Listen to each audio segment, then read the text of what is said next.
A'udzubillahi minasyaitonirrajim. Bismillahirrahmanirrahim. Alhamdulillahi rabbil alamin. Nahmaduhu wa nasta'inu wa nastaghfiruh. Wa na'udzu billahi min shururi anfusina wa min sayyiati a'malina. May yahdihillahu fala mudilla lahu wa may yudlil fala hadiya lahu. Asyhadu an la ilaha illallah wahdahu la syarika lahu wa asyhadu anna Muhammadan 'abduhu wa rasuluh. Subhanaka la ilma lana illa ma 'allamtana innaka antal alimul hakim. Allahumma 'allimna ma yanfa'una wanfa'na bima 'allamtana wa zidna ilma. Allahumma ati anfusana taqwaha wa zakkiha anta khairu man zakkaha anta waliyuha wa maulaha. Rabbi yassir wa la tu'assir, Rabbi tammi bil khair, amma ba'du. InsyaAllah hari ini kita tadabbur surah At-Tariq. Surah At-Tariq adalah surah Makkiyah, turun sebelum Nabi berhijrah ke Madinah Al-Munawwarah, dan ayatnya 17. Ayatnya 17 dan turun selepas surah Al-Balad. Apa dia antara kelebihan surah At-Tariq? Disebut dalam satu hadis daripada Jabir bin Samurah radhiyallahu anhu, anna Rasulullah sallallahu alaihi wasallam kana yaqra'u fi adh-dhuhri wal 'asri was sama'i zatil buruj was sama'i wat tariq. Maksudnya bahawasanya Rasulullah SAW biasa membaca pada solat zuhur dan asar surah Al-Buruj di rakaat pertama dan surah At-Tariq di rakaat yang kedua. Maknanya Nabi biasa baca dua surah ni, Al-Buruj dengan At-Tariq, ketika solat zuhur dan asar. Hadis riwayat Imam Ahmad, Tirmizi dan An-Nasa'i, sanadnya sahih.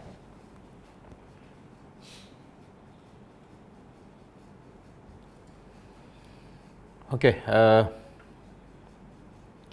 intipati surah At-Tariq ialah Allah nak bagi tahu tentang Allah tidak menciptakan manusia sia-sia. Ramai orang tahu Allah cipta manusia bukan sia-sia, tapi ramai yang tak perasan ataupun terlepas pandang ataupun sengaja melakukan perbuatan yang sia-sia. Jadi Allah nak sentiasa ingatkan dalam surah At-Tariq dan surah-surah yang lain bahawa aku tidak jadikan kamu sia-sia. Ada tanggungjawab dan semua apa yang keluar daripada mulut kamu, daripada tindakan anggota badan kamu, semuanya akan dicatat dan akan dihisab.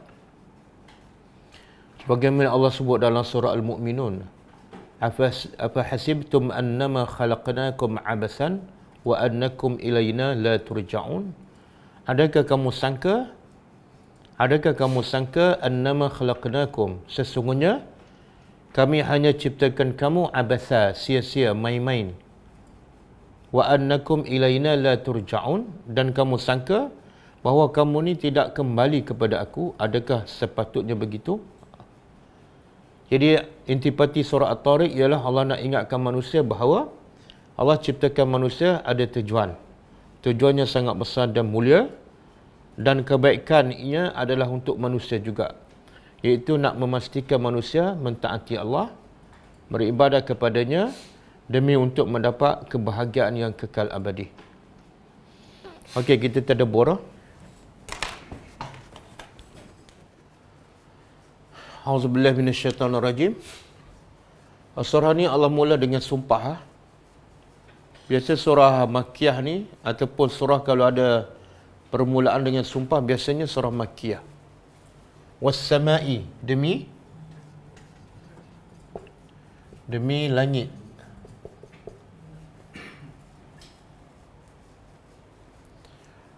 Apa makna langit? As-sama'u dalam bahasa ialah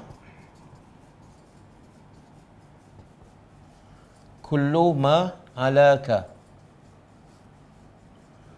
Ini pengertian as-sama' dalam bahasa Arab, iaitu kullu ma alaka. Apa saja yang di atas engkau, maka dia dinamakan as-sama'. Salam.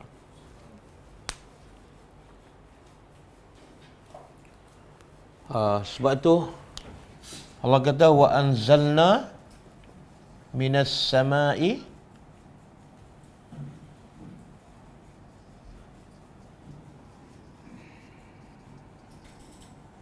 ma'an.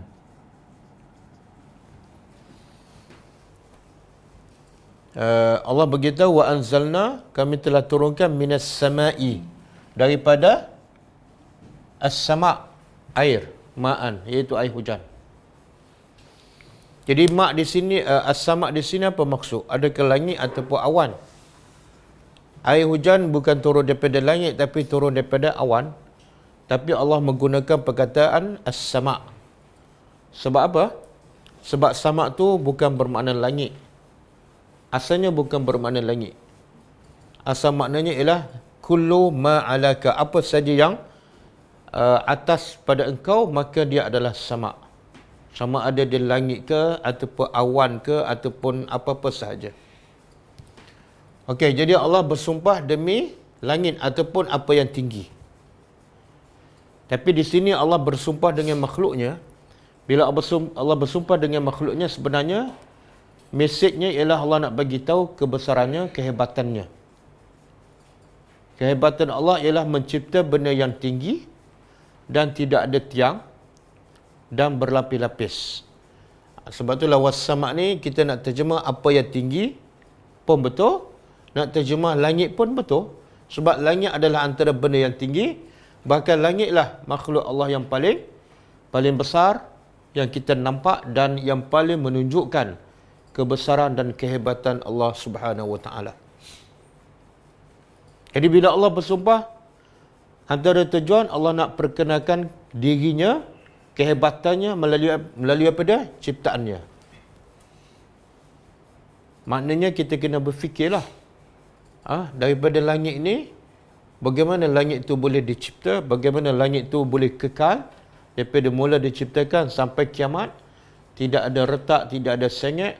Itu menunjukkan kehebatan penciptanya.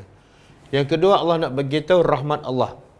Melalui ciptaan itu ada rahmat Allah, iaitu daripada langit itu adanya matahari untuk memberi cahaya kepada manusia, dan daripada langit itu juga adanya bulan untuk memberi cahaya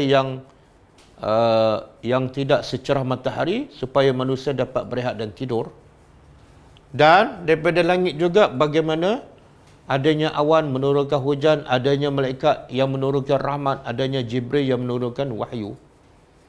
Okey, kemudian yang kedua wat-tariq dan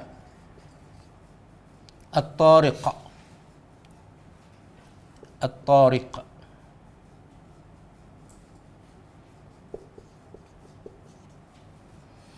Apa makna at-tariq?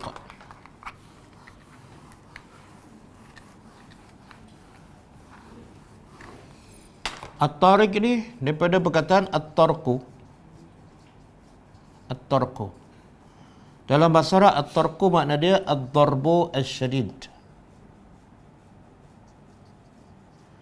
Ad-darbu asy-syadid. Apa maksud dia? Pukulan. Jadi at-tarqu ialah at-darbu, pukulan, asy-syadid yang kuat. Sebab itulah daripada tarku dia ambil perkataan untuk diberi kepada alat pemukul, iaitu tukul, hammer kan. Apa nama dia dalam bahasa Arab? Mitraqah.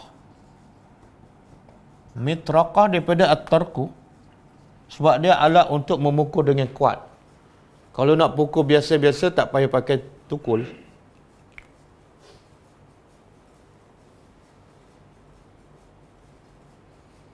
Dan dalam bahasa Arab kalau nak kata ketuk pintu, taraqa Muhammadun al-bab. Taraqa Muhammadun al-bab. Muhammad mengetuk pintu. Bila ketuk tu mesti kuat. Dan biasanya ketuk ni dalam masyarakat Arab lah, bila ketuk tu maknanya di waktu malam. Kenapa ketuk di waktu malam?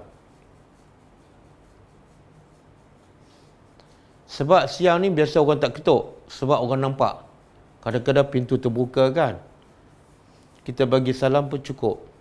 Tapi bila malam tak nampak, kadang-kadang perlu pada ketuk. Bahkan ada satu hadis Nabi kata, jangan seseorang itu balik rumah mengetuk pintu rumahnya di waktu malam. Sebab apa? Boleh mengejutkan, boleh menimbulkan rasa kerisauan kepada isteri ataupun anaknya. Okey? Jadi at-tarku pukulan yang kuat ataupun ketukan yang kuat. Di dalam konteks ayat ni apa makna at-tariq? Apa makna at-tariq? Jangan terjemah sebab Allah nak bagi tahu sendiri. Sebab at-tariq ni dalam konteks ayat ni satu benda yang gaib. Bila benda gaib tidak ada siapa yang tahu walaupun Nabi Muhammad. Benda yang gaib tidak ada siapa yang tahu, tapi benda ni yang besar. Benda ni menunjukkan kehebatan Allah. Maka cara Allah nak begitu benda ni besar, dan supaya kita bagi perhatian tentang maksud at-tariq, caranya ialah Allah buat soalan. Wama adraka? Dan tahukah kamu apa itu at-tariq? Yang ketukan kuat ni hanya dari segi bahasa. Tapi dari segi istilah syar'i ataupun dalam konteks ayat ni, maknanya lain.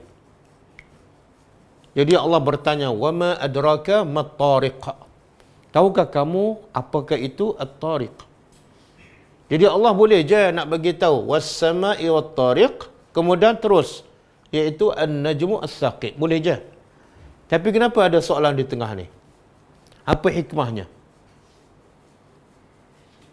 Banyak kan dalam bentuk soalan. Allah nak bagi tahu, tapi sebelum bagi tahu Allah buat soalan. Al-Qari'ah.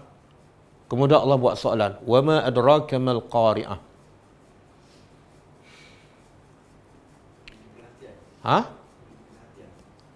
Kenapa Allah nak tarik perhatian? Kenapa?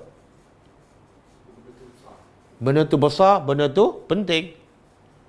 Jadi kita boleh guna cara Al-Quran, bahasa Al-Quran untuk menyampaikan sesuatu kepada orang, apatah lagi yang kita nak sampaikan penting, iaitu dengan cara bertanya.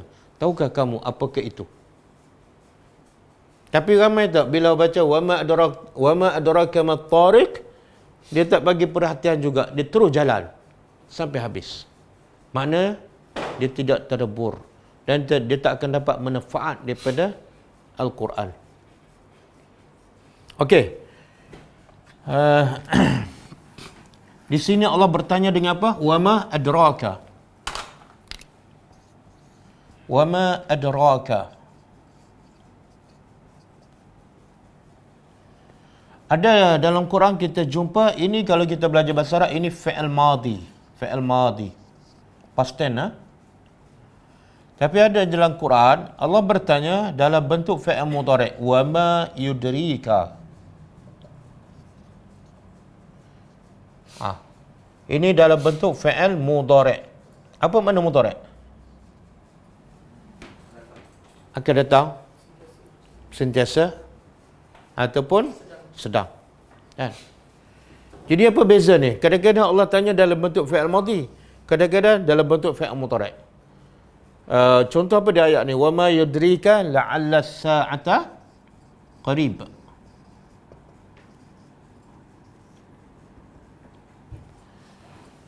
Makna dia kalau nak terjemah lebih kurang, tahukah kamu moga-moga saat kiamat itu qarib, dekat kan?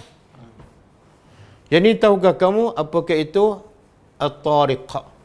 Jadi apa beza antara adraka dengan yudrika? Kata Sufyan ahli tafsir, hikmah dia perbezaannya ialah bila Allah kata wa ma adraka, satu, menunjukkan benda yang gaib, manusia tak tahu. Yang kedua, Allah akan terangkan, Allah akan jelaskan selepas ayat itu. Bila Allah sebut ama adraka fi'il madhi, satu Allah nak beritahu benda ni kamu tak tahu, benda gaib. Yang kedua, Allah akan beritahu. Ni. Wa ma adraka at-tariq. Allah pun beritahu, iaitu an-najmu as-saqib. Wa ma adraka mal qari'ah. Al-qari'ah tu mal qari'ah. yauma takunun nasu kal farashil mabsus. Okey, kalau yudrika, Allah nak begitu benda tu gaib dan Allah tak akan beritahu. Allah tak akan beritahu. Dan Allah saja yang tahu sampai bila-bila. Apa dia? Tahukah kamu itu, moga-moga hari kiamat itu dekat. Lepas tu Allah beritahu tak kiamat bila? Tak. Itu Allah guna yudrika. Boleh? Okey. Sekarang dua kali dah kita jumpa at-tariq, was-sama'i wat-tariq. Ayat kedua pun ada wa ma adraka mat-tariq, tapi kita belum faham apa makna at-tariq. Lalu Allah beritahu an-najmu, terjemahannya ialah iaitu, at-tariq ialah an-najmu. Najmu apa? Bintang. As-saqib.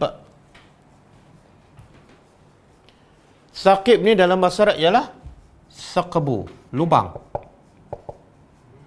Sakbun, iaitu lubang. Jadi bintang, maksud yang tepat ni an-najmu ialah semua cakrawala yang ada di langit. Termasuklah matahari, bulan, bintang, planet-planet termasuk semua. Jadi walaupun dia sebut dalam bentuk mufrad, ini mufrad satu. Kalau jamak, kalau plural apa dia? Kalau jamak kepada najmu, nujum. Fala uqsimu bimawaqi'i an-nujum. Kalau banyak, nujum. Tapi Allah sebut an-najmu satu. Kata ahli tafsir, walaupun Allah sebut satu, tapi alif lam, maksud dia menunjukkan jenis. Semua jenis. Semua jenis bintang, semua jenis planet yang ada di langit termasuk.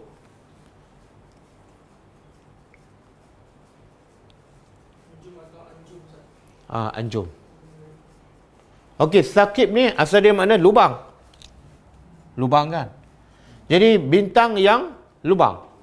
Saqib ni sifat bintang yang melubangi. Apa maksud dia? Dia lebih kepada bintang lah. Bintang ni bila muncul, siang ke malam?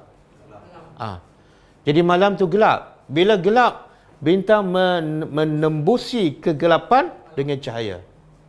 Itu makna lubang. Bintang yang menembusi kegelapan malam dengan cahayanya.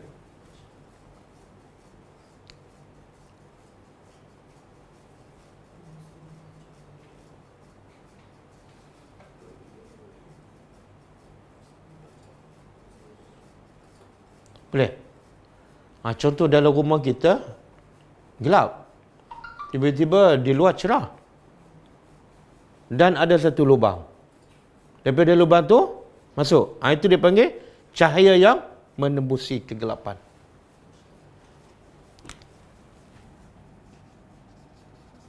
Menembusi.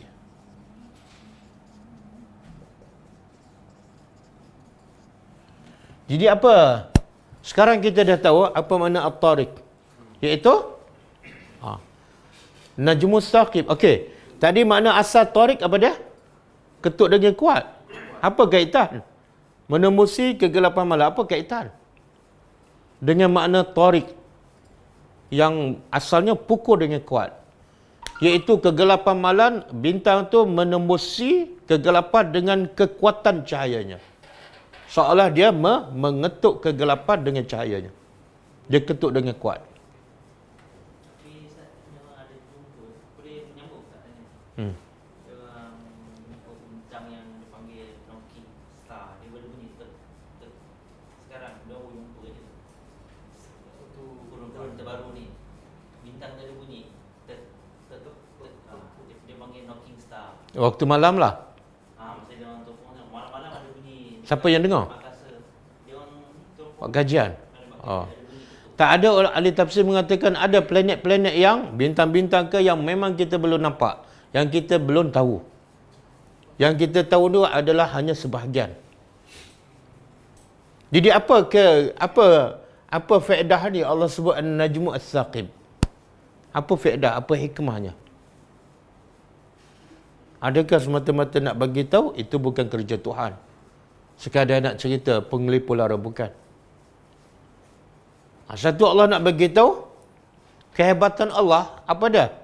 Dalam kegelapan malam, Allah boleh menerangi hanya dengan satu bintang pun boleh terang.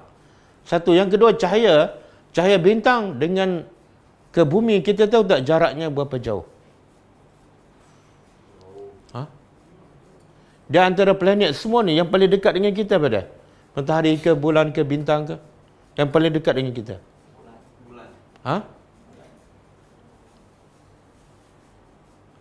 Siapa yang belajar sains? Ada pendapat, saya dengar ceramah Dr. Salman. Dia kata yang paling dekat matahari. Tapi jarak matahari dengan bumi ni 150,000 million kilometer. Ini paling dekat. Sebab tu matahari ni sebenarnya lebih besar daripada bumi. Tapi kita nampak kecil. Kenapa? Dia semakin jauh semakin. Itulah kapal terbang kan, kita tengok kat atas kecil je. Tapi bila naik, besarnya. Banyak kosong pula. Sama juga bila kita tengok orang rumah besar kan. Bila kita naik kapal terbang pula, kecilnya rumah. Jadi jarak semakin jauh semakin kecil. Jadi kalau 150 million kilometer, tapi cahaya dia boleh sampai ke bumi, menunjukkan apa? Kehebatan Allah.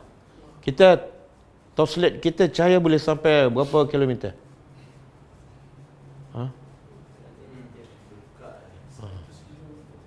Itu pun setengah jam padam. Maknanya bintang lagi jauh, tapi cahaya dia boleh sampai tak ke bumi? Oh, hebat. Kehebatan Allah.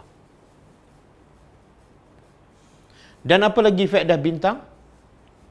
Selain daripada memberi cahaya dan menunjukkan kebesaran Allah, tunjuk arah. Penunjuk jalan kan dalam surah An-Nahl. Lagi? Faedah-faedah. Perhiasan. Walaqad zayyana as-samaa'a ad-dunya bimasabih. Kami telah hiaskan langit dengan bintang-bintang. Perhiasan. Sebab itulah malam, antara waktu malam tak ada bintang dengan ada bintang, lebih indah bila ada bintang. Apa lagi? Rujuman. 3 tujuan bintang. Satu, perhiasan. Yang kedua, rujum, alat untuk merejam syaitan. Yang ketiga, penunjuk arah, penunjuk jalan. Khususnya kepada orang yang musafir. Dan nikmat yang paling besar pada, iaitu alat untuk kita lebih kenal Tuhan. Kebesaran Allah. Bila kita berfikir. Okey.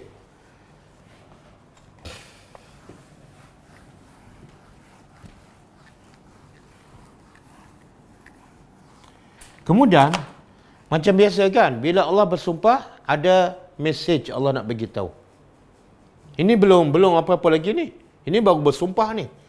Was-sama'i wat-tariq. Allah bersumpah dengan berapa ni? 2. Yang ni bukan bersumpah, ini huraian kepada at-tariq. 2 kan? Jadi apa yang Allah nak beritahu daripada sumpah ini ni? Macam wal asri, demi masa. Yang Allah nak beritahu apa? Innal insana lafi khusrin. Okey. Dalam surah ni, mesej yang Allah nak beritahu ialah in. In dalam bahasa Arab makna dia makna dia tidak.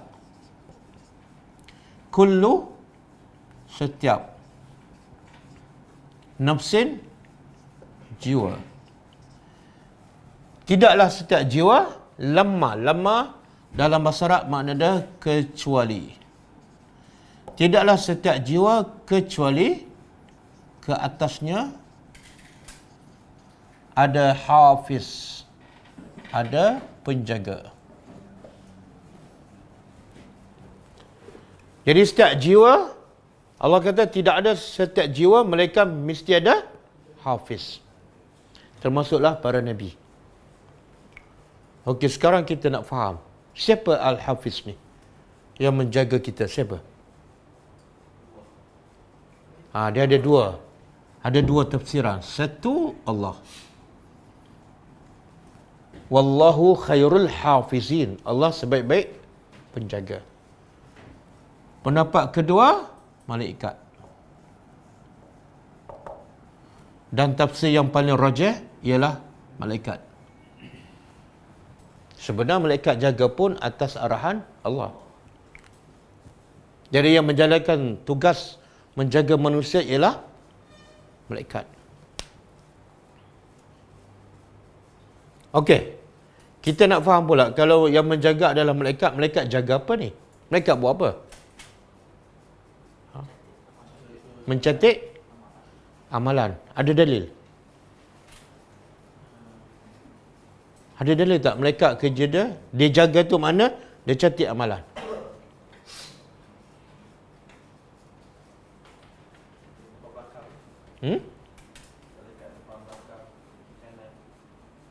Tak apa, kita nak tahu tugas malaikat yang jaga ni jaga apa sebenarnya. Kita nak tahu kan. Catat, menuliskan. Okey, dalilnya? Ada dalil tak malaikat tu kerja dia mencatat? Kiraman katibin ya'lamuna ma taf'alu. Surah apa? Surah Infitar. Wa inna 'alaikum lahafizin. Lahafizin. Kiraman katibin. Kemudian ya'lamuna ma taf'alun. Surah Al-Infitar. Ayat 11, 12 dan 13. Tengok Quran mentafsir Al-Quran. Sana Allah tak sebut jaga apa? Apa tugas dia? Ayat surah Al-Infitar Allah jelaskan apa tugas malaikat yang menjaga kita. Cuba terjemah. Wa inna alaikum, sesungguhnya ke atas kamu adalah ada penjaga-penjaga. Penjaga-penjaga. Jadi berapa ramai ni? Kalau ikut ni ramailah hafizin. Hafizin jamak kan? Jadi bila kemudian Allah beritahu apa sifat malaikat yang menjaga kita ni? Satu, sifat dia kiram. Apa makna kiram?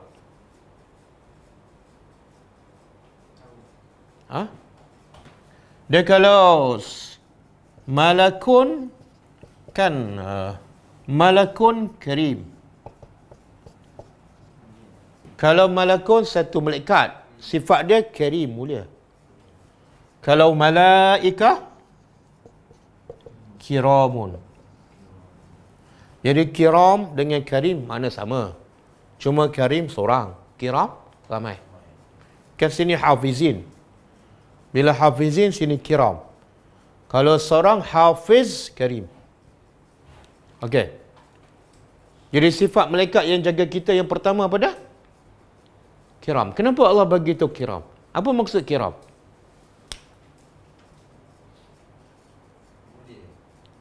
Ayalah, kenapa Allah bagi tahu malaikat yang jaga kamu ni mulia? Apa yang Allah nak daripada kita? Apa dia? Kalau berhati-hati dia kata apa? Malaikat jaga kamu ni ganas ni. Allah tak kata ganas, Allah kata mulia.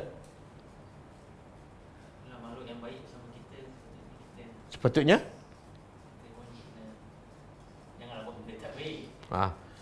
Malulah kan.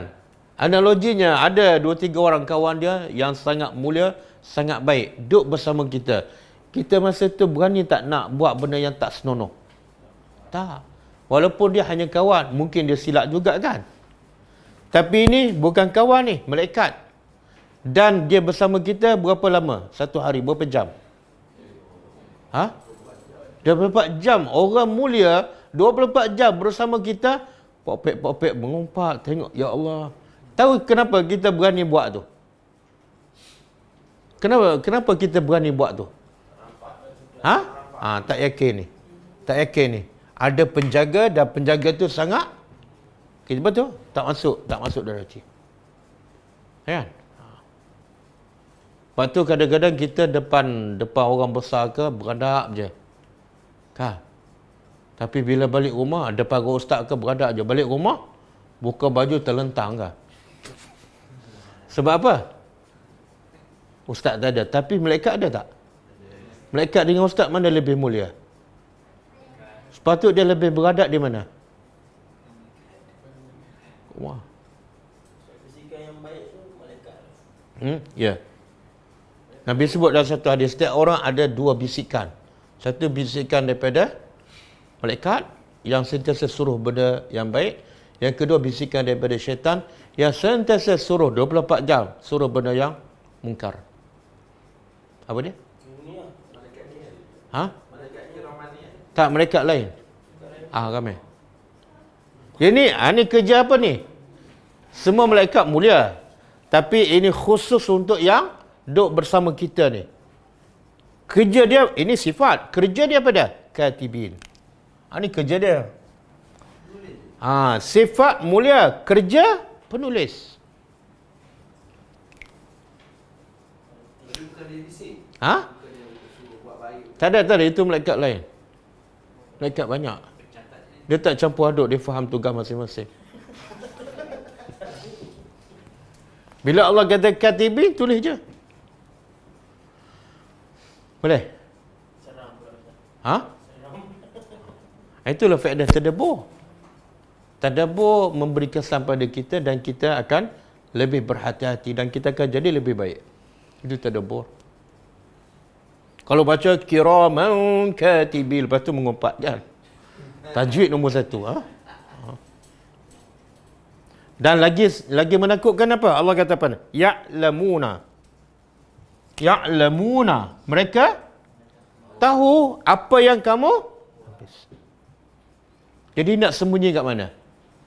Ustaz dah tak ada, lain clear. Ni malaikat ada ni.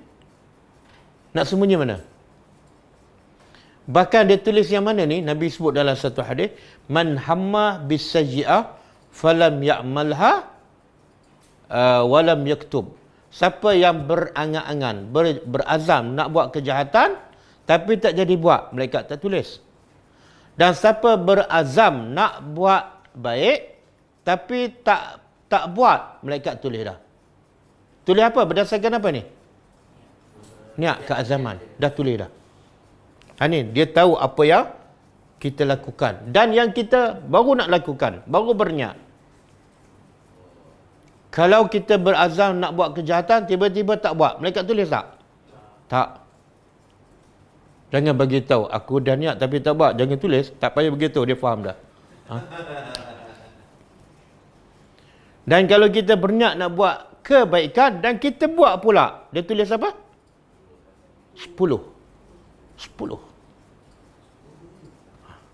Yalah, kalau niat tak buat, tulis 1.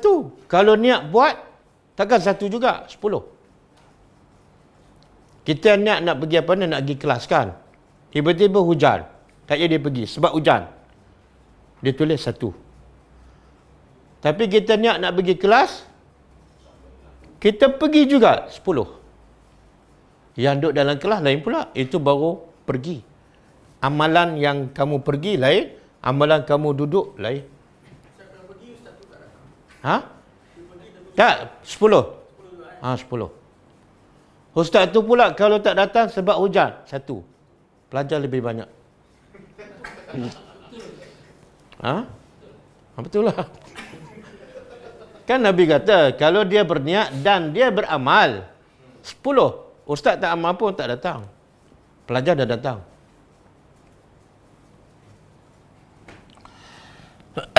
Okey. Boleh? Apa yang dia tulis ni? Buka surah Qaf. Surah Qaf ayat 17.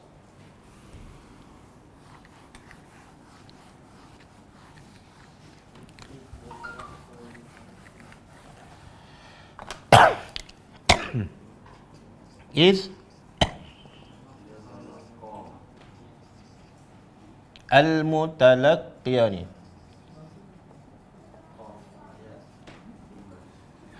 Adil yamini kan? Anil yamini wa anil shimal. Qaid. Kemudian ma yalfizu min qaulin illa ladaihi raqibun atid. Okey. Surah Qaf ayat 17 dan 18 kan? Okey. Tadi ayat Allah begitu, setiap orang ada penjaga. Apa sifat dia? Sifat dia kiram, sangat mulia. Jadi bila kita nak buat maksiat, ingatlah pada sifat mereka yang sangat mulia, sangat baik. Malulah pada dia. Tugas dia katibi, penulis. Tulis apa ni? Ayat ni menghuraikan tulis apa. Dan di mana mereka yang tulis ni duduk, posisi mana? Allah sebut. Cuba terjemah. Is ketika mana yatalaqqa. Yatalaqqa apa? Menerima, talaqi kan. Kita bila kita belajar secara talaqi kan, kita mengadap. Jadi mereka sedia menerima ataupun sedia untuk mencatat. Al-mutalaqiyani, dua orang yang bersedia untuk mencatat. Dua. Ni musanna ni. Duduk kat mana? Anil yamin. Sebelah kanan satu dan sebelah kiri. Kemudian cara dia qaid. Apa makna qaid?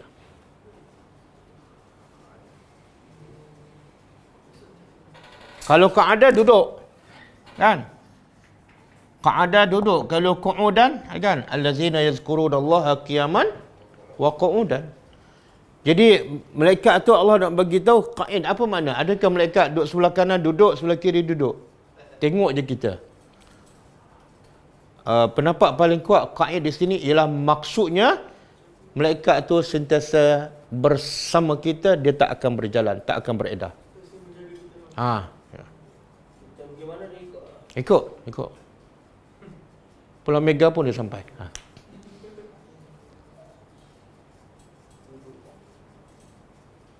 Cuma ada dua tempat lah malaikat yang mulia ni yang bersama kita.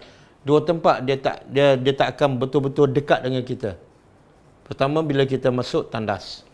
Sebab itu tempat kotor. Dia duduk kat luar. Bukan dia pergi berjalan-jalan tak. Lepas tu yang kedua bila kita bersama suami isteri. Tapi dia tahu tak apa yang kita buat? Tahu. Allah dah sebut tadi kan, ya'lamuna ma taf'alu. Dia mesti tahu apa yang kita kerjakan. Okey. Jadi qaid apa mana tadi? Sentiasa bersama. Kemudian ma yalfizu, apa yang ditulis? Ma yalfizu, tidak ada apa yang dilafazkan, dituturkan. Min qaulin, dari apa saja. Bahasa Arab qaulin nakirahkan. Bila nakirah menunjukkan apa? Apa saja perkataan.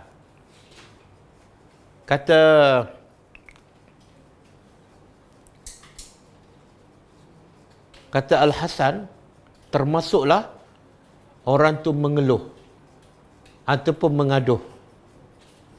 Aduh. Dia tulis. Kata Al-Hasan. Tidak ada apa saja yang diucapkan, yang dituturkan, illa kecuali ladaihi, di sisinya ada raqib atid. Apa makna raqib? Raqib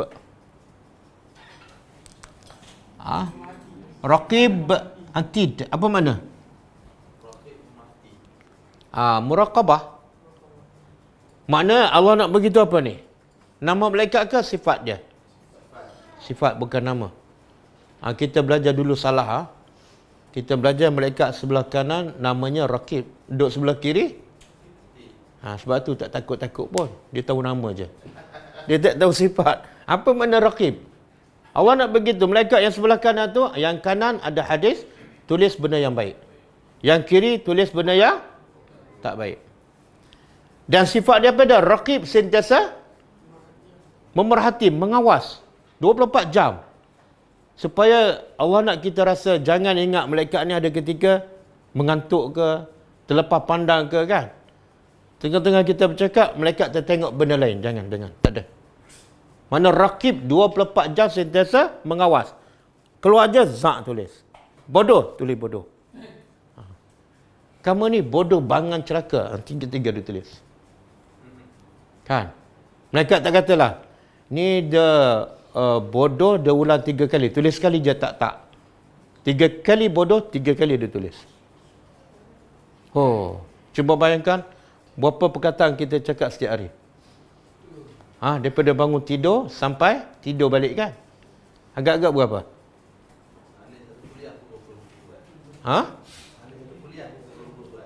Yelah. Lepas tu daripada satu hari tu mungkin berpuluh ribu perkataan. Daripada puluh ribu tu, agak-agak yang baik berapa? Daripada puluh ribu tu. Berapa ayat keluar, berapa hadis keluar, berapa perkataan baik keluar, berapa perkataan sia-sia keluar. Kan?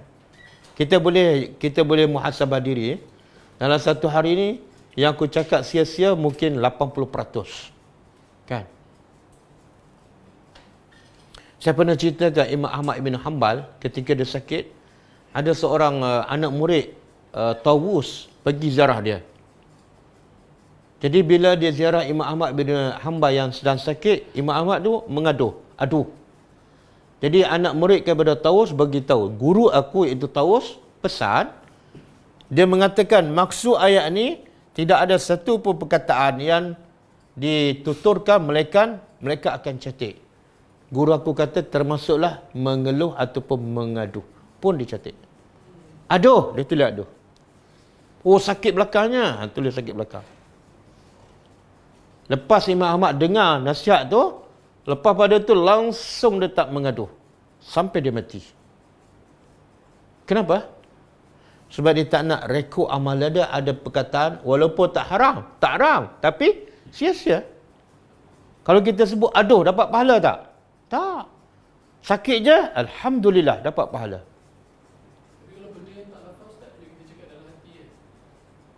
Macam hadis tadi lah, Nabi kata siapa yang berazam nak buat jahat tapi tak buat, tak dicatat. Tapi siapa berazam buat jahat, siapa berazam buat baik tapi tak buat, dicatat. Bila berazam. Kalau terlintas tak apa.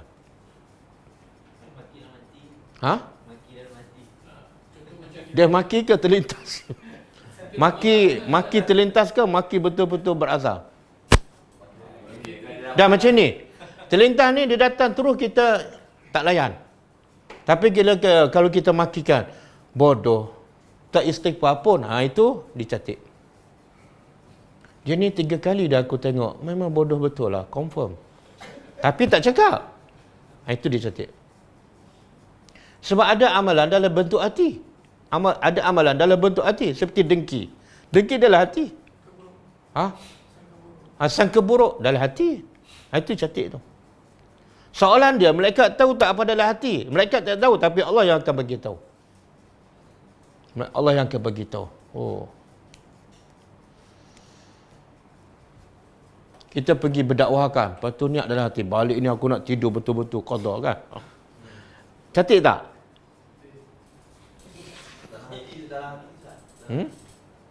Tak, kalau dia betul-betul tidur baru dicatat. Kalau tak tidur, tak, walaupun dah berazam. Okey. Jadi makna raqib apa dah? Sentiasa mengawasi. Bila kita psikologinya kita mana lebih rasa takut dan berhati-hati antara kita tahu nama dia raqib dengan kita tahu sifatnya sentiasa mengawas. Yang mana kita lebih takut? Yang tu ya Allah nak bagi tahu, bukan nama. Apa faedah kita tahu nama? Kamu nama raqib kan? Aku dah tahu. Tapi tak faham apa makna raqib. Okey, yang kedua, sifat pertama. Sifat kedua, atid. Apa makna atid? Hadir. Apa makna hadir? Oh, menakutkan. Kalau tak ada perkataan hadir, mungkin kita fikir apa ni? Ini waktu rehat ni, mungkin malaikat rehat ni. Kita pun mengumpat. Tak. Atid mana hadir 24 jam. Hadir 24 jam dan mengawas setiap saat. Okey? Jadi sekali lagi saya sebut, Raqib bukan nama malaikat, Atid pun bukan nama malaikat. Ada dalil. Allah sebut berapa tadi? 2 kan? 2. Dalam bahasa Arab, kalau Allah sebut 2 dan yang ni Allah nak sebut nama, Allah sebut apa? Mesti ada waw. Raqib wa Atid. Itu menunjukkan 2. Kan? Bila Allah tak ada waw, Allah bukan sebut nama. Kenapa pula? Ada tak nama Raqib Atid? Bila Raqib Atid baru seorang. Kalau seorang lagi kena ada waw. Boleh faham? Contoh macam surah ni, surah Al-Baqarah yang kisah malaikat kan. Malaikat Harut dan Marut. Apa tu? Surah Baqarah ayat 102. Wattabu ma tatul syayatin yu'allimuna an-nasa as-sihra wa ma unzila 'alal al-malakaini bi Babil Harut. Ada waw tak? Wa Marut. Tengok bahasa Arab. Allah kata syaitan ni mengajar manusia sihir.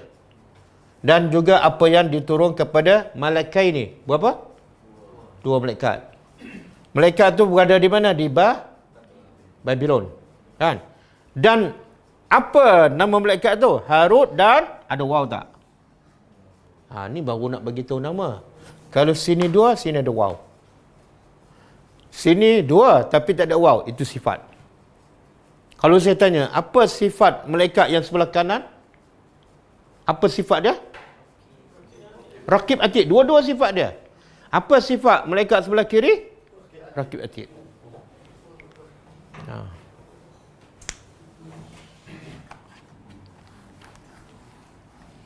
Okey.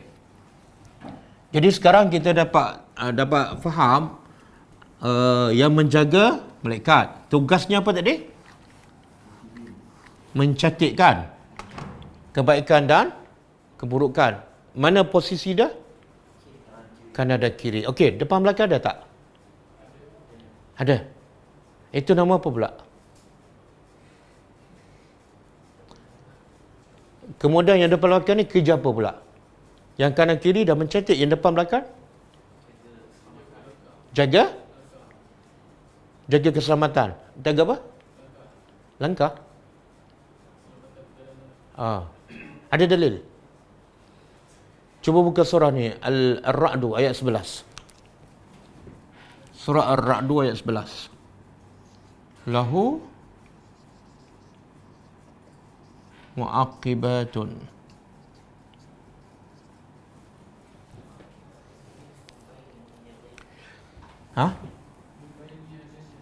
Min baini yadayhi. Kemudian yadayhi. Kemudian wa min yadayhi wa min khalfihi. Kemudian yahfazunahu min amrillah. Okey, cukup dulu. Lahu, cuba terjemah. Lahu bagi setiap orang, baginya iaitu bagi setiap manusia ada muaqibat. Apa muaqibat ni? Yang silih berganti. Siapa ni? Malaikat lah. Malaikat dia silih berganti, ada shift siang, ada shift malam, kan? Shift siang dia datang waktu subuh, kan? Shift malam dia datang waktu asar. Ini maksud muaqibat. Bagi setiap orang ada malaikat yang silih berganti. Di mana kedudukan malaikat ni? Min baina yadayhi, di hadapan. Tadi kanan kiri. Satu lagi, wa min khalfi, dan di belakangnya. Apa tugas dia? Yahfazunahu. Hafiz. Mereka menjaga orang tu berdasarkan perintah Allah. Ini jaga apa pula ni? Jaga roh dan jaga badan kita. Ada satu kisah disebut oleh Dr. Salman tadi. Dia kata kisah ni betul-betul berlaku. Orang ni masa dia kecil, dia jatuh daripada menara masjid. Masa tu kanak-kanak. Dia panjat jatuh. Bila dia jatuh daripada menara tinggi tu, jatuh atas pokok. Kemudian bila jatuh atas pokok, dia berbuat pada dahan. Dahan tu pula patah, dah jatuh atas pasir. Dia pun bangun berjalan. Selamat. Malaikat jaga. Dan orang yang sama ketika umur 70 tahun, dia pakai tongkat. Bila pakai tongkat tu, dia nak turun tangga, tergelincir tongkat, dia terjatuh, mati. Malaikat tak jaga. Sebab apa? Dah sampai ajal. Ada hadis. Bila sampai ajal, malaikat lepas tangan dah. Boleh? Yang tadi, masa 7 tahun, belum sampai ajal, malaikat jaga. Kan? Kadang-kadang ada lubang kat depan kan. Kita berjalan je, tiba-tiba terperasan. Siapa bagi kita perasan? Malaikat. Yang kata, nasib baik mata aku cerah. Tak. Dia sebenarnya malaikat akan jaga berdasarkan keimanan kita lah. Dia hanya membantu. Asasnya kita. Ya. Kadang-kadang kita baca zikir kan. Kita baca zikir apa ni? La ilaha illallah wahdahu la syarikalah, lahul mulku wa lahul hamdu wa huwa ala kulli syai'in qadir. 100 kali pagi kan. Nabi kata apa? Zikir tu jadi pendinding, penghalang daripada kita diganggu syaitan daripada pagi sampai. Itu zikir. Jadi malaikat ni membantu. Okey? Ini yang dia naik subuh dengan asar tu ke? Ini muakibat. Nampak belakang. Yang Nabi kata bila malaikat naik hantar report manusia kepada Tuhan waktu asar, Allah tanyakan malaikat, masa kamu naik itu apa hamba-Ku sedang lakukan? Kata malaikat, aku turun pagi dia beribadat, dan bila aku nak tukar shift petang, dia pun sedang solat beribadat. Maka Allah kata, bagilah berita gembira kepadanya bahawa dia adalah orang yang dijaga oleh Allah Subhanahu Wa Taala. Sebab tu 2 waktu ni kena jaga ni. Sebab tu ada zikir pagi dan petang. Supaya waktu tu, waktu pertukaran shift, rekod amalan kita cantik. Yang kiri kanan tu tak pergi mana-mana. Itu tak tahu ada shift ke tak. Nanti saya check.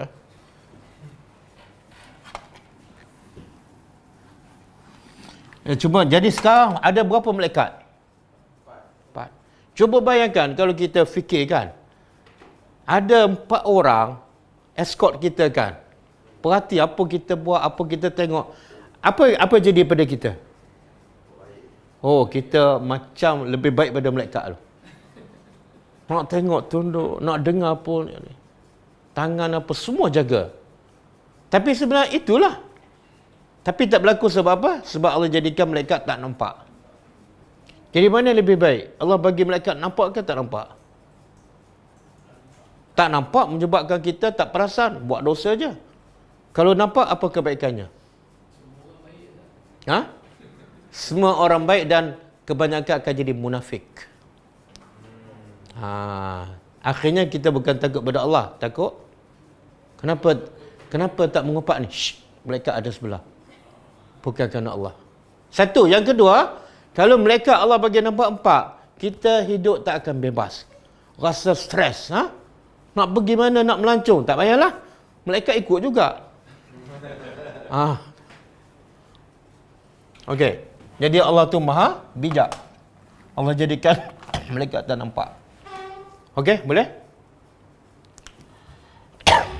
Fal yang zuri. Lepas tu Allah kata apa? Fal yang zuri. Okey, saya nak tanya, apa kaitan Allah bersumpah dengan langit, dengan bintang yang menembusi kegelapan malam dengan cahaya, dengan ayat ni, iaitu tidak ada setiap jiwa melainkan ada penjaga. Apa kaitan? Ini dia kena berfikir. Ada kaitan tak?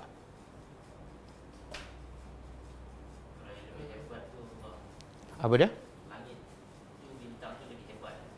Untuk bagi jadi penjaga ni lagi kecil. Kacang lah. Orang tanya macam mana Allah boleh pastikan setiap orang 24 jam dalam manusia yang bilion kan, semua dicatat, tak ada satu pun terlepas. Macam mana ni? Takkan tak boleh. Allah yang mencipta langit, langit 7 lapis tanpa tiang pun Allah boleh buat. Takkanlah nak pastikan amalan manusia 24 jam dicatat, takkanlah tak boleh. Kan? Yang ni pula bintang ni. Kalau sebesar langit ni gelap, Allah boleh terangkan. Kamu kalau buat amalan di waktu malam, kacang je untuk Allah mengetahui. Boleh faham?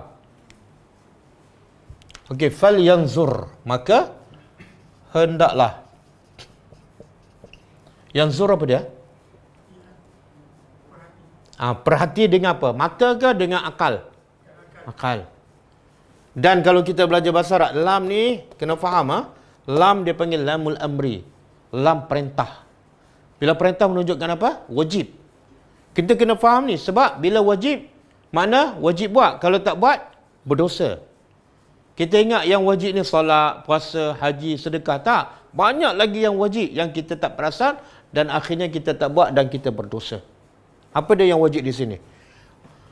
Maka hendaklah manusia memerhati, memikir, merenung. Merenung apa ni? Mimma, min ma. Dia daripada dua perkataan. Satu min campur ma. Min dari ma, dari apa? Khuliq, dia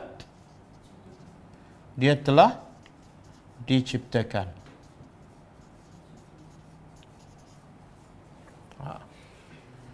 Jadi apa yang Allah perintah di sini? Apa yang wajib? Berfikir tentang apa? Kejadian kita, kan? Okey, selama ni kita berfikir tak tentang bagaimana kita tercipta sehingga jadi macam ni sekarang? Berfikir tak? Tak berfikir berdosa. Berapa lama duduk dalam dosa, tak buat perintah Allah. Kemudian Allah tanya, fikirlah, dari apa kamu diciptakan? Dan Allah jawab, khuliq, dia iaitu manusia diciptakan min ma'in, dari air dafiq yang terpancak. Air mani, kan? Dalam ayat lain Allah kata mimma'in mahin, air yang hina. Air mani ni hina, kan? Tapi najis tak? Tak najis. Kenapa? Hina tapi tak najis. Sebab ulama kata sebab Allah air mani ni asal cipta manusia. Jadi kalau manusia tu mulia, kan, manusia makhluk yang paling mulia. Jadi sebab manusia mulia, Allah tak jadikan manusia daripada bahan najis. Betul, dia satu benda yang menjijikkan, tapi bukan semua yang menjijikkan najis. Kenapa tak najis? Sebab dia manusia, asal kejadian manusia. Okey, air mani ni keluar, yang terpancar ni keluar daripada mana? Yakhruju.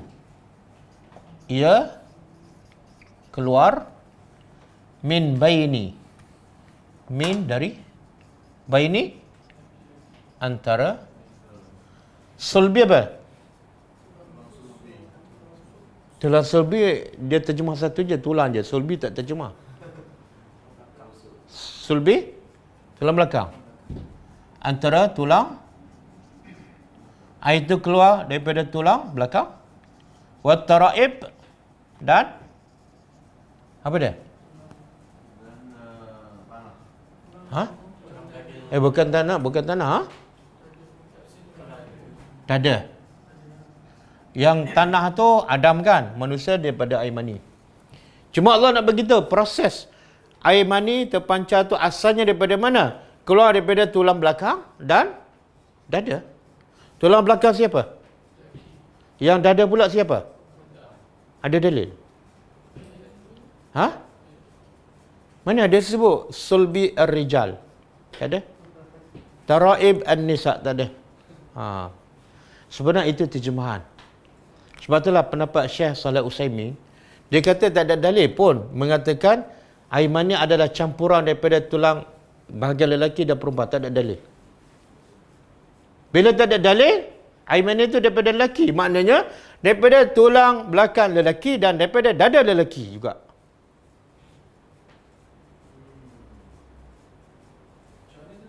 Macam mana? Tak, yang sepatut yang kata lelaki dan perempuan, macam mana? Ada dalil tak? Bila tak ada dalil, balik pada asal lah. Air mani lelaki kan, jadi dua-dua tu daripada lelaki lah. Faham? Mana lebih logik? Yang ni lah lebih logik.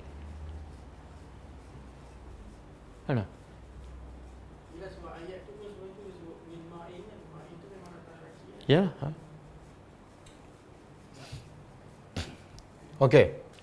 Jadi sebenarnya apa yang Allah suruh kita berfikir kan? Berfikir tentang apa? Asal kejadian kita iaitu daripada air mani yang hina. Jadi bila Allah suruh kita berfikir, Allah nak kita daripada berfikir tu sampai pada satu natijah, satu hasil, satu solusi. Allah nak apa sebenarnya daripada berfikir ni?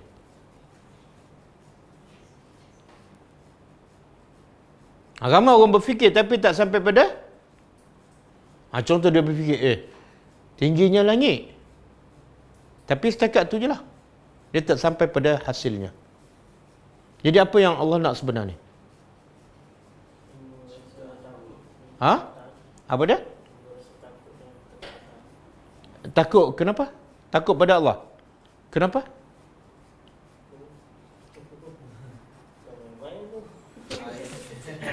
Yalah, ya Allah suruh fikir, asal kejadian kamu ni daripada apa? Kan daripada air mani. Mana kenapa? Kita ni tak ada apa pun sebenarnya. Ha? Tak hanya kita ni. Jangan nak rasa hebat sangat. Daripada air je pun. Daripada air. Air boleh buat apa? Patut air pula air apa ni? Air yang hina ke air yang mulia? Allah boleh tak nak cipta kita daripada emas? Boleh. Agak-agak lah. Kalau Allah cipta semua manusia daripada emas perak. Agak-agak apa jadi? Apa jadi? You tahu tak air daripada emas? Lagi bongkak bodoh sombong. Ini daripada air pun dah. Jadi Allah kata, sedarlah diri, fikirlah. Kamu bukan dijadi daripada emas, daripada perak, tak. Daripada air mani yang kalau kena kat baju kamu buang ke, kamu simpan? Buang. Buang. Itulah kamu. Kan? Itulah kamu. Jadi jangan sombong dengan Tuhan. Kemudian juga Allah nak beritahu, di sini apa dah? Kehebatan, kebesaran Allah. Allah boleh cipta air. Air ni lembut kan? Cair. Tapi daripada air yang cair, boleh jadi apa? Manusia yang kuat, yang hebat, yang boleh cipta kapal terbang pula. Tahu tak yang cipta kapal terbang adalah air? Tahu? Tahu tak yang buat rumah 10 tingkap, bangunan pencakar langit adalah sebenarnya air? Nampak? Bila kita berfikir, kita rasa apa?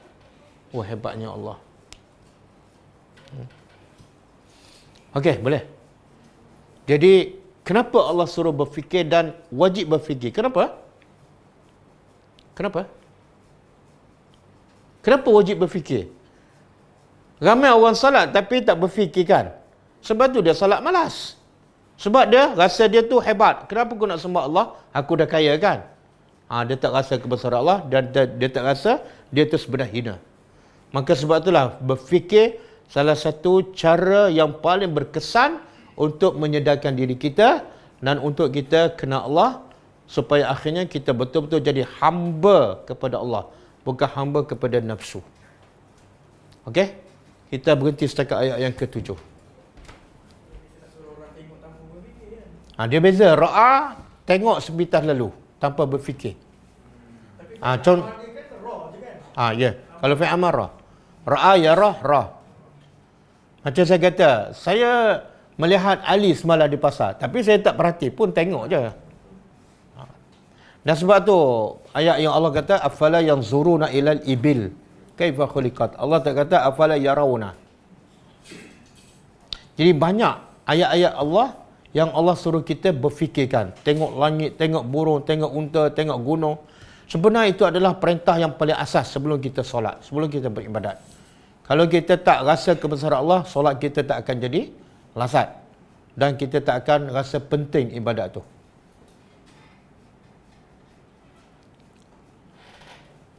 Apa soalan ni? Dia tanya sama ada Zabaniyah dalam surah apa satu. Saya hilang. Ha. Ada tu.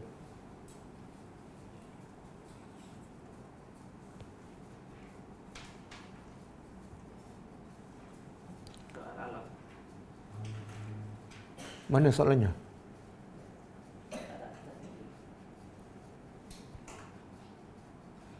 Cuma ada dengan malaikat Zabaniyah dan surah Al-Alam.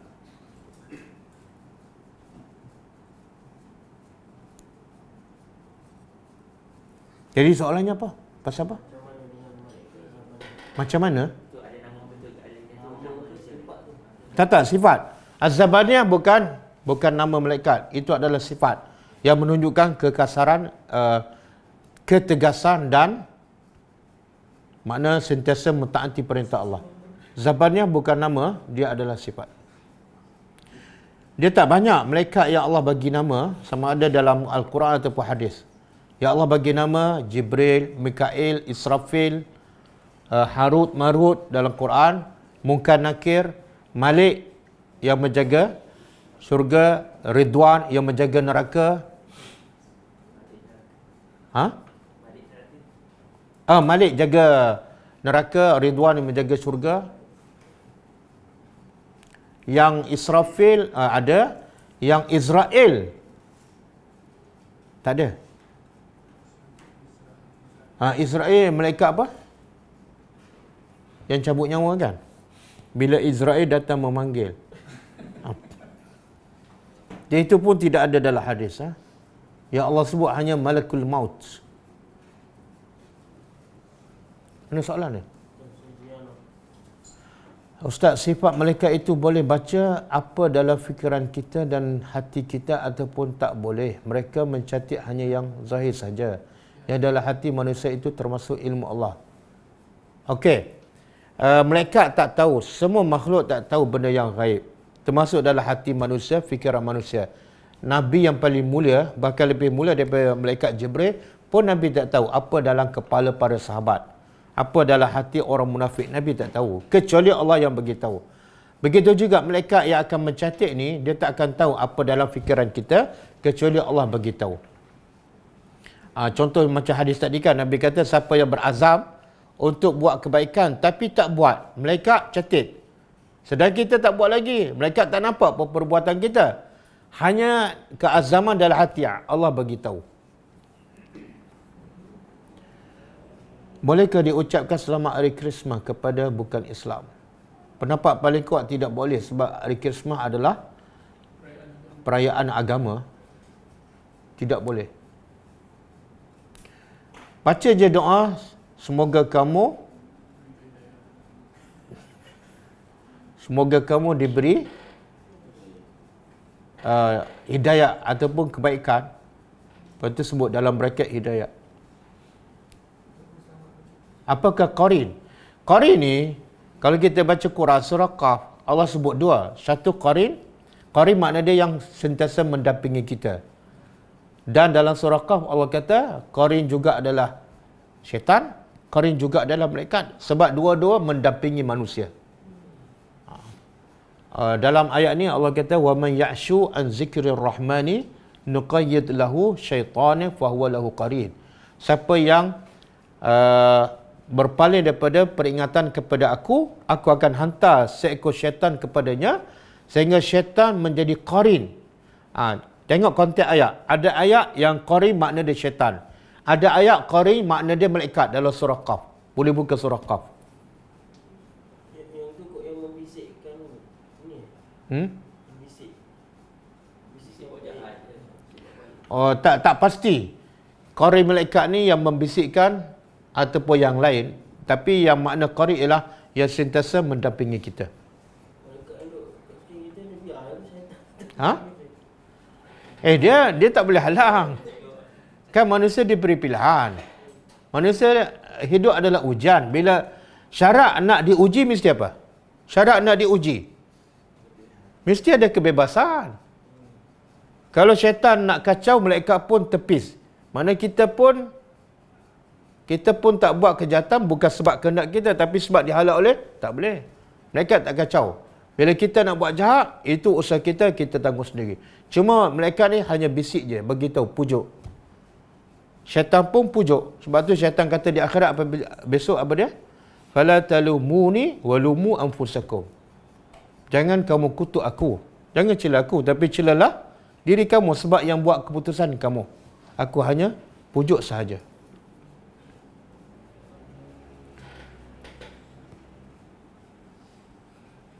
Boleh saya tahu bila sambungan tadabbur surah ni? Tak, tadabbur surah ni setiap hari Isnin. Hari Isnin kita tadabbur juzuk Amma bersambung. Sebelum ni habis surah apa? Al-A'la. Kemudian kita naik ke atas surah At-Tariq. Lepas ni surah Al-Buruj. Naik ke atas sampai Amma Yatasa'alun. Jadi sambungan tadabbur hari ini ialah hari Isnin. Hari Isnin akan datang. Kenapa nama-nama surah ada bermula dengan Al? Ada yang apa tu? Ada yang bermula dengan An. Al juga. Al-Baqarah, An-Nisa.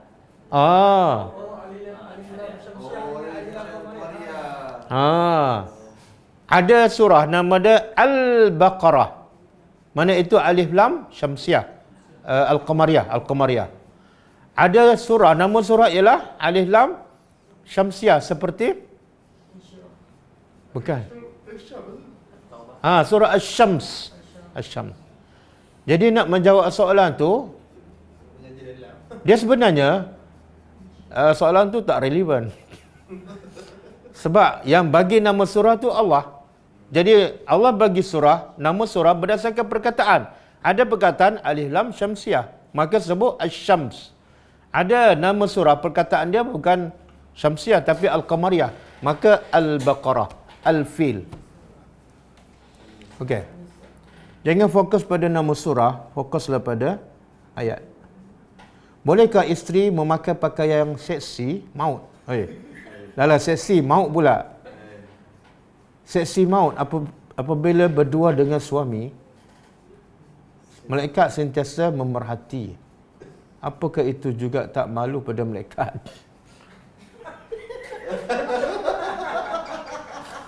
Saya pun malu nak jawab. Tak. Sebenarnya, saya dah sebut tadi, ada dua tempat malaikat akan menjauhkan diri. Satu ketika berada dalam tandas. Malaikat tak akan ikut masuk. Yang kedua, bila suami bersama isteri ataupun sebaliknya, malaikat akan menjauhkan diri. Tapi tak jauh sangatlah. Jadi tak payahlah malu. Malaikat bukan nak tengok badan kita.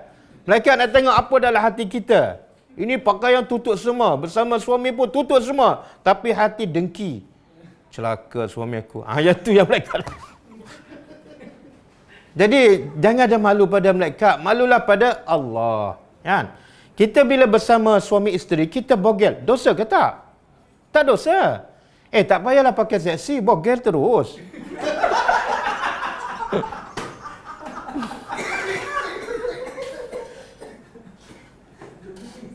Jangan malu pada malaikat. Tapi malulah bila nak buat dosa. Itu kena malu. Sebab malaikat nak tulis dosa. Malaikat nak tulis amalan soleh. Kita pakai yang seksi bersama isteri, bukan dosa. Bahkan, saya nak beritahu, bila kita bersama isteri, itu adalah satu ibadat, pahala. Kita akan dapat pahala. Maka sebab itulah mula dengan bismillah dan baca doa. Doa ketika bersama suami isteri. Jadi ibadat. Adakah amalan solat wuduk? Amalan solat wuduk. Amalan solat sunat wuduk. Betul kan ayat? Ada. Bila kita berwuduk, disunatkan kita solat. Selepas wuduk, nama dia solat sunat wuduk. Yang tu yang kelebihan Bilal bin Rabah. Nabi kata, aku mendengar bunyi selipar Bilal dalam surga. Jadi Nabi pun tanya, apa kelebihan kamu? Bilal kata, tak ada kelebihan kecuali aku sentiasa dalam wuduk. Bila batal je, aku ambil wuduk. Dan bila ambil wuduk je aku solat. Ada solat sunat wuduk. Adakah kaitankah ayat-ayat ini dengan doa orang yang bangun tengah malam ibarat panah yang tepat ke sasaran? Saya tak tahu. Panah tepat pada sasaran. Oh, dengan ni kot An-Najmus Saqib. Tak ada kaitan. Tak ada kaitan. Di Quran tak boleh kita nak tafsir mengikut akal kita. Saya nak huraikan tafsir ni, saya baca 3-4 kitab tafsir. Orang tak tahu persiapan untuk saya baca tafsir ni kadang-kadang 1 hari. Tak boleh nak bercakap berdasarkan andaian ataupun pandangan kita. Saya nak tanya macam mana cara kita nak sedarkan orang yang bongkak. Ni. Falyanzuril insana mimma khuliqa mimma'in dafiq. Suruh dia baca ayat ni. Ataupun bagi rakaman. Apa nak bongkak sangat? Kamu daripada air mani, kan? Kamu daripada air mani, makna air. Lepas tu yang kedua, air yang hina. Yang ketiga, kamu sebenarnya tak ada apa-apa lah. Yang ada mata, yang boleh bercakap kuat, yang boleh pukul orang. Sebenarnya kamu Allah cipta hanya daripada air je. Jadi Allah nak matikan kamu, Allah nak cederakan kamu bila-bila masa Allah mampu. Jadi apa nak disombongkan? Lepas ni kita masuk mati kan? Bila mati, semua orang masuk dalam tanah. Apa bongkaknya? Kalau kamu bongkak, mati jangan masuk dalam tanah. Duduk atas tanah lah sampai bila-bila. Bagaimana pula bahagian atas dan bawah kita? Siapa yang menjaga? Cukuplah tumpak tu. Yang Allah sebut depan, belakang, kanan, kiri. Cukup. Kita kalau 2 pun dah menakutkan. 4 lagi menakutkan. Kadang-kadang bila kita tengah buat ibadat malam, ada terbau wangi. Adakah itu malaikat? Tak, cek suami kita dulu. Mungkin suami kita pakai minyak wangi sebelum tidur. Tak ada hadis bila bau wangi waktu malam itu daripada malaikat. Tidak ada hadis. Apakah buku sifat salat Nabi yang sahih? Buku sifat salat Nabi yang sahih banyak di pasaran. Salah satu yang ditulis oleh Ustaz Abdul Mu'in. Kita ada buku tu. Ataupun boleh cari dalam kitab Syarah Bulughul Maram, dia sebut cara solat Nabi berdasarkan hadis yang sahih. Kita ada ilmu. Kita tahu balasan mengapa ada masanya gagal melawan perasaan marah, stres bila diberi tekanan yang bertimpa. Sebab itulah beza ilmu dengan kefahaman. Ilmu dengan kefahaman sangat berbeza. Berapa ramai yang ada ilmu tapi dia tak boleh praktiskan. Sebenarnya dia belum faham. Lepas tu Nabi kata apa? Ma yuridillahu bi khairan yufaqihu fid din. Siapa yang Allah nak dia jadi baik sampai dia boleh kontrol marah dia. Apa Allah bagi pada orang ni? Allah tak kata Allah bagi ilmu, tapi Nabi kata Allah yufaqih. Allah bagi dia faham secara mendalam. Beza tu. Ramai orang sekadar berilmu tapi tak mendalam. Tak menghayati. Ilmu hanya sampai ke kerongkong. Tak sampai ke hati. Tak menjiwai. Jadi kena banyak membaca, banyak belajar lagi. Dan kadang-kadang orang belajar tapi tak boleh nak kontrol marah. Mungkin salah satu sebab masa dia belajar tu, dia belajar dengan keadaan rasa sombong. Rasa dia tu hebat, rasa dia orang besar. Dia tak rasa dia tu hina, rendah diri, maka ilmu tak masuk. Bila kita nak belajar, apatah lagi nak tadabbur Al-Quran, letakkan diri kita orang yang paling hina, orang yang paling jahil. Aku nak belajar sekarang, ya Allah bagilah ilmu. InsyaAllah dengan perasaan itu, ilmu akan masuk dalam hati dan akan mengubah kehidupan kita. Setiap musibah yang kita hadapi telah dicatat sebelum kita dilahirkan. Ya Ustaz. Okey. Sebab itulah ulama mengatakan catatan amalan berlaku beberapa peringkat. Pertama, Allah catat semua amalan kita yang kita akan buat masa di Lauh Mahfuz lagi. Sebelum kita lahir, bahkan sebelum Allah cipta langit dan bumi 50,000 tahun Allah dah catat. Itu catatan pertama. Catatan kedua ialah bila kita betul-betul buat. Sebab tu ulama kata yang catatan pertama tak ada balasan apa-apa. Sebab apa? Belum buat. Catatan kedua ialah bila kita betul-betul buat ini yang kita belajar ni. Kiraman katibin. Catatan ini yang akan kita terima balasannya. Kalau baik, baiklah. Kalau jahat, balasan buruk.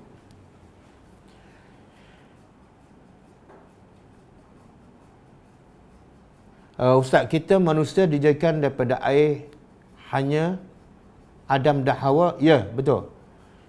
Semua manusia dijadikan daripada air mani, melainkan Adam dan Hawa dicipta daripada tanah. Adam dicipta daripada tanah, Hawa dicipta daripada tulang rusuk Adam. Orang tua dahulu memesan kepada malaikat di sebelah kanan untuk kejutkan bangun awal. Adakah dibolehkan? Tak, kalau ada suami, pesan pada suami, jangan pesan pada malaikat. Malaikat bukan tugas dia. Sebab itulah bila kita niat nak bangun, tidur pula baca doa, baca bismillah, Allah akan kejutkan. Allah akan bangunkan kita. Tak payah kita pesan malaikat. Bila kita pesan malaikat tu, apa maksud tu? Kita lemah. Kita bergantung pada malaikat. Jangan. Kita sendiri usaha. Allah nak tengok setakat mana kita ada kesungguhan dan kita usaha untuk bangun malam. InsyaAllah, kalau terbukti kita ikhlas, automatik kita akan bangun. Kalau orang dah biasa bangun, dia akan bangun walaupun tak set jam. Betulkah amalan baik dan buruk mula dicatat malaikat selepas? Ya, betul. Malaikat yang menulis ni, Allah tugaskan bila kita mula balik.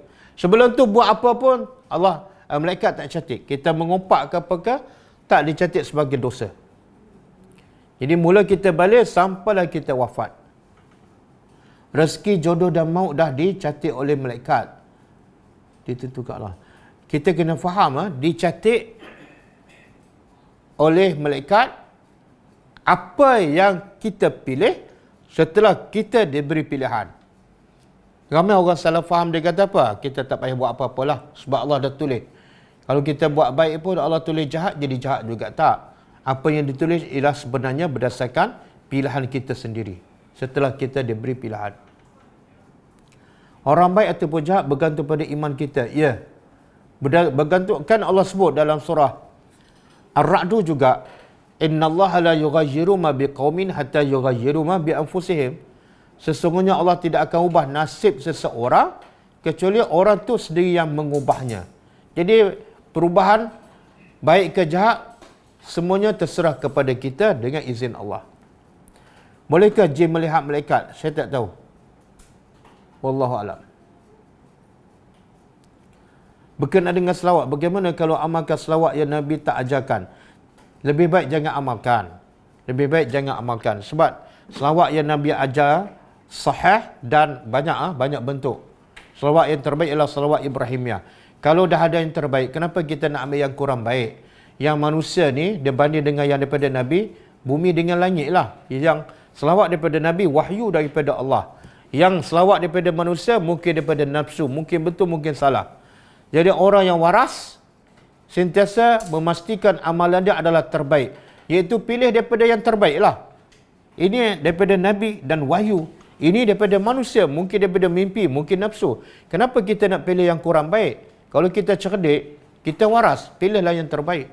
Beli makanan terbaik, beli pakaian terbaik, buat rumah terbaik, beli kereta terbaik. Bila beragama, cincai. Macam mana dengan penyakit ain? Ada? Penyakit ain ada? Sebab itulah bila kita sebut nak memuji ke apakah, kita kena sebut Masya Allah, Tabarakallah. Supaya dapat dielakkan daripada penyakit ain. Penyakit ain ni boleh menimpa orang dan boleh menimpa diri kita sendiri.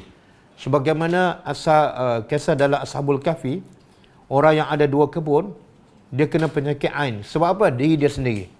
Bila dia perasan dia lebih baik pada orang, dia lebih kaya, harta lebih banyak, maka Allah bakar kebun dia. Itu penyakit ain. Berpunca daripada apa? Sombong, dengki dan sebagainya. Jika ingin buat sesuatu yang baik tetapi tak sempat nak buat, rujukan, jadi buat keputusan salah. Tak boleh. Bila kita tak tahu benda tu baik ataupun tak, dan kita tak sempat nak buat rujukan, jangan buat. Jangan buat. Kenapa nak buat benda yang belum pasti?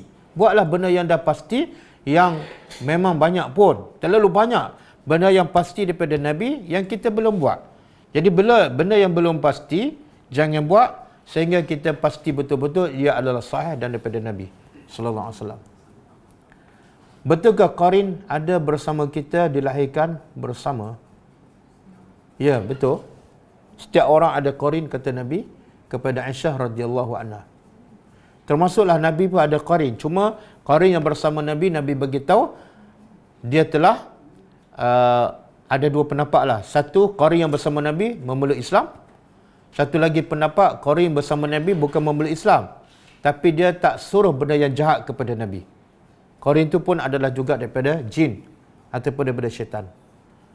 Bagaimana konsep berdoa? Sedangkan setiap perkara Allah dah tahu apa keperluan kita. Apakah doa hanya satu adab manusia pada Allah? Tak, sebenarnya doa seseorang pun adalah apa yang Allah takdirkan, apa yang Allah tetapkan. Bila kita tak berdoa, sebenarnya itulah yang Allah tetapkan. Bila kita berdoa, sebenarnya itu juga Allah tetapkan. Satu. Yang kedua, yang suruh berdoa ni siapa? Allah. Jadi bila kita solat, kita rasa kenapa kena solat? Sebab Allah suruh. Maka sama, bila kita berdoa, kena rasa Allah yang suruh berdoa. Jadi bila kita buat apa yang Allah suruh, walaupun hanya berdoa, itu adalah ibadat. Ibadat. Dan kita dapat pahala. Hal aurat bila bersendirian, sedangkan malaikat ada bersama. Tak apa, dia buka aurat. Kita buka, bila kita sorang-sorang, kita buka aurat. Dia tak panggil buka aurat. Sebab aurat ni ialah bila kita bersama, bukan mahram. Ataupun bila kita nak solat, baru dia panggil aurat. Bila tak ada orang, kita bogel, kita bukan buka aurat. Bukan ke siapa? Dan bukan dosa. Bila kita buka aurat kita, ketika tidak ada orang, itu bukan dosa. Bila bukan dosa, malaikat tak akan catat. Apakah ikhtiar yang kita boleh lakukan sekiranya ahli keluarga kita hinggalah hilang lebih 5 hari? Segala usaha mencari kita dah buat tapi masih tak jumpa. Ada satu kisah berlaku zaman Nabi. Seorang sahabat, anak dia ditawar oleh orang musyrikin. Tak tahu mati ke, hidup ke, selamat ke, tak selamat, tak tahu. Jadi mak dia risau. Bila mak dia risau, asyik menangis je, suami dia pergi jumpa Rasulullah. Kemudian dia beritahu, ya Rasulullah, aku dan isteri aku kerisauan sebab anak ditawar oleh orang musyrikin, tak tahu mati ke hidup, selamat ke tak. Jadi nak buat apa ni? Nabi kata, kamu balik rumah dan kamu berzikir la haula wala quwwata illa billah dengan isteri kamu. Balik rumah dan berzikir. Dia pun balik rumah, isteri dia tanya, apa kata Rasulullah? Rasulullah suruh kita berzikir la haula wala quwwata illa billah. Tengok cinta mereka pada Nabi, cinta mereka pada Allah, mereka tak banyak soal. Zikir je, tak ada. Berapa kali? Tak ada. Nabi kata zikir sami'na wa ata'na. Jadi dua-dua pun berzikir, lama-lama zikir, sebab dia tahu kalau Nabi cakap mesti betul, mesti ada kebaikan. Lama-lama dengar orang ketuk pintu. Bila dibuka, anak dia balik dengan kambing, harta yang dirampas daripada orang musyrikin yang menawan dia. Bila ditanya bapaknya, macam mana kamu boleh bebas? Masa tu orang musyrikin sedang mengantuk tidur, aku pun buka ikatan dan ambil kambing mereka, bawa balik sekali. Tengok. Bila yakin pada perintah Allah, yakin pada Rasulullah, dan kita buat, jangan banyak soal. Jangan ada syak wasangka. InsyaAllah Allah buka pintu masalah kita. Jadi yang ni hilang anak 5 hari kan. Kita dah buat report, dah buat apa semua. Cuba pula baca zikir ni. La haula wala quwwata illa billah al-aliyyil azim. Wallahu a'lam. Boleh Ustaz beri pencerahan tentang hadis ni? Setiap orang di antara kalian telah diutus untuknya seorang qarin, pendamping daripada golongan jin. Para sahabat bertanya, termasuk anda wahai Rasulullah? Beliau menjawab, wa iyaya illa annallaha a'ani alaihi. Ya betul, saya dah sebut tadi. Setiap orang ada qarin, pendamping daripada syaitan. Termasuklah Rasulullah.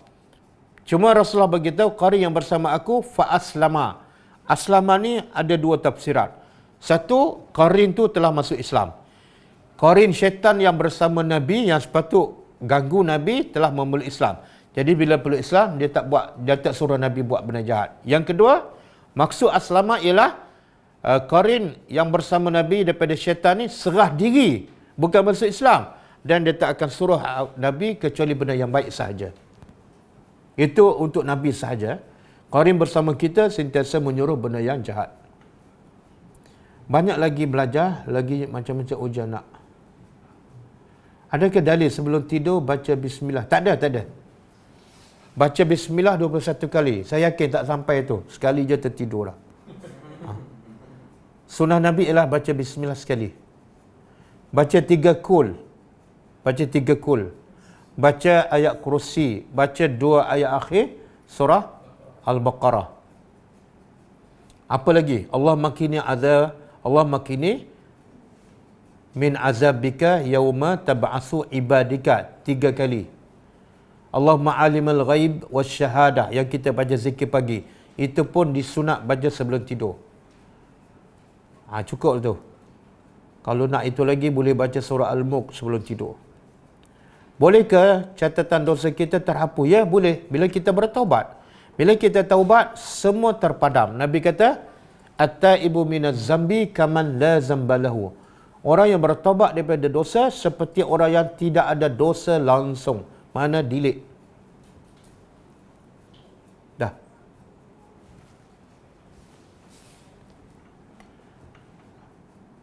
Kadang kita keliru. Kita menangis sebab dengar orang baca Quran. Ini dah tanya ni. Bagaimana nak beza? Tak. Kalau kita menangis sebab dengar orang baca Quran tapi kita tak faham, dia mungkin betul, mungkin salah.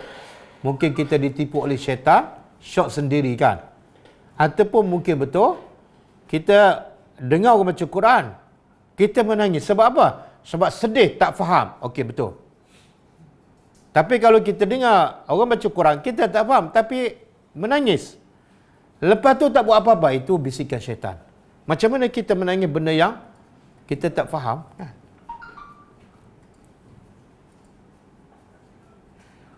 Masya Allah, tabarakallah, bila sesuatu diucapkan, bila kita melihat apa yang baik. Apa yang baik kita kata, Masya Allah, ini apa yang Allah kehendaki. Tabarakallah, semoga Allah berkati. Tapi bila kita tengok benda tak baik, kita kata, Subhanallah, Maha suci Allah daripada perkara yang tidak baik dia. Contoh kalau kita tengok orang cacat kan, kita nak kata apa? Subhanallah ke Masya Allah?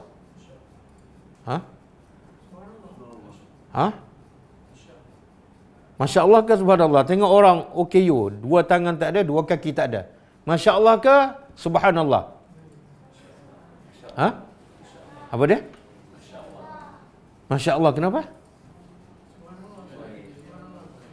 Masya Allah mana apa ini semua apa dah? Apa yang Allah kehendaki. Jangan kata subhanallah. Kalau subhanallah, Maha suci Allah daripada dia. Seolah dia sendiri nak cacat, bukan? Masya Allah. Kalau tengok mak rempit, subhanallah. Maha suci Allah daripada perbuatan ini. Ini pilihan dia. Apa Rasulullah buat bila dari bangun malam hingga subuh? Bila dia gosok gigi, Rasulullah tak ada baru gigi lah. Sugi lah, gosok gigi. Dia mula-mula Nabi bangun, Nabi baca doa, bangun tidur, kemudian Nabi sapu muka, kemudian Nabi pergi ke tengok langit, kemudian Nabi baca 11 ayat akhir surah Ali Imran, kemudian Nabi ambil wuduk, kemudian Nabi solat ringan 2 rakaat, kemudian Nabi solat lagi lama, lagi panjang sampai ke subuh. Sampailah bila datang melakukan azan, habis. Itu yang Nabi lakukan. Malaikat tak masuk tandas bersama kita. Syaitan ada dalam tandas. Dengan baca doa sebelum masuk tandas, betul ke syaitan tak nampak kita? Tak, syaitan nampak. Allah sebut dalam surah Al-A'raf. Apa dia? Tarawun. Mereka, syaitan ni nampak kamu min haitsu la tarawnahum. Dari segi kamu tak nampak mereka, tapi mereka nampak kita. Syaitan nampak. Syaitan nampak. Kita je tak nampak syaitan. Jadi bila Kita masuk tandas. Syaitan ada tak dalam tandas? Ada. Kita bukan bila baca doa, bukan suruh syaitan keluar, tak. Kita minta berlindung daripada kejahatan syaitan. Apa kejahatan syaitan? Jangan hasut kita supaya duduk lama dalam tandas. Jangan hasut kita supaya buka video dalam tandas, kan? Lepas tu cakap telefon pula, kan? Lepas tu membazir air pula. Kita berlindung daripada perbuatan yang menyebabkan kita berdosa.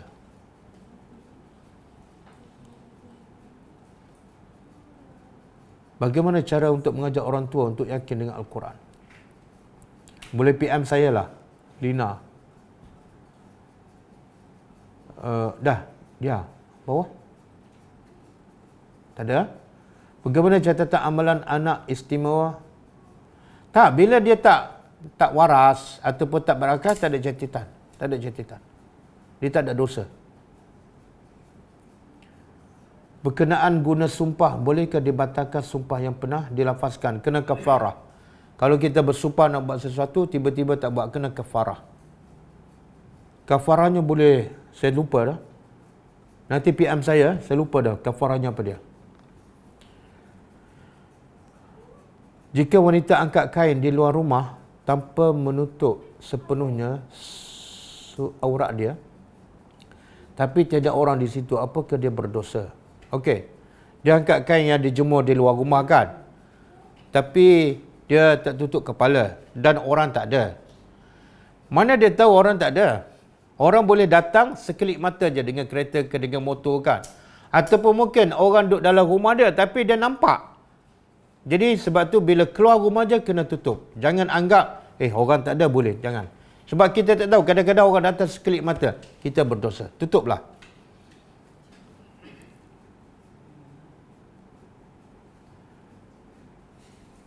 Dah. Okey? Cukuplah soalan? Siapa yang belum dijawab soalan boleh PM saya. Kelas kita seterusnya ialah besok pukul 10.30, insya-Allah. Dan kita tutup dengan membaca tasbih kafarah. Subhanakallahumma wa bihamdika asyhadu an la ilaha illa anta astaghfiruka wa atubu ilaik. Assalamualaikum warahmatullahi wabarakatuh.